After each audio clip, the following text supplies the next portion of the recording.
Svečius dar kartą, kurie čia atvykę pasidžiaugti. Įkūrėm pramoninių robotų laboratoriją. Ta laboratorija leido įkurti mobilių robotų laboratoriją, tai pritraukė studentų ir studentai pradėjo domėtis, dirbti, daryti, kurti. Ir galų gale mes priėjom iki Mokata projekto. Darėm 2 projektėlius, iniciatorius buvo Baltikorbis, kurie šiek tiek pasirūpino, kad mes turėtume įrangą visą tam atlikti.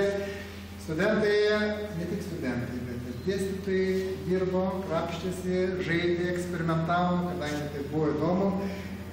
Tai sritis, kur susijungia kelios mokslo šakos, kur susijungia psichologija, kur susijungia žmonių bendravimas, žinių perdavimas.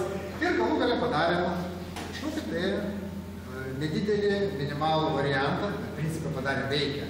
Vienas robotas, mes jį vadinamės žurnalistas sakys, aš esu žurnalistas štipas, aišku, jis nedidelis tų šnipų, yra sekioja paskui žmogų, kuris pasakoja ir filmuoja.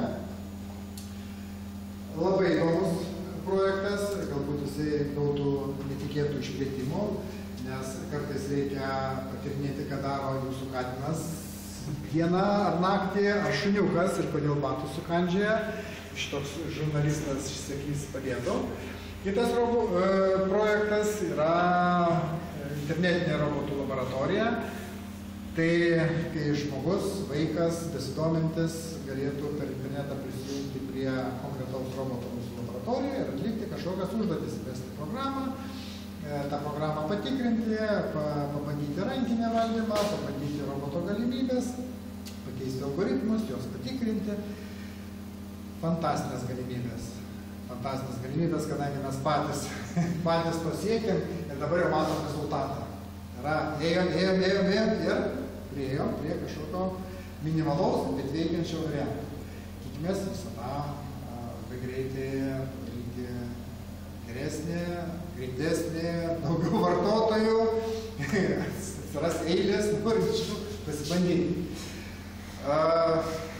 Manau, kad robotika tyliai, ramiai ateis į mūsų gyvenimą ir kaip šiandien aš šneku šitam robotui į akis, žiūrėdamas į vieną akį, gali būt po kelių metų daugelis žmonių tai bendraus su robotais, šnekėdami ir sėkmingai prašydami, aiškindami, atsiskaitydami netgi, ką darė, ir tai bus visai natūralu. Prie to mes einame ir norim, nenorim, taip gausis.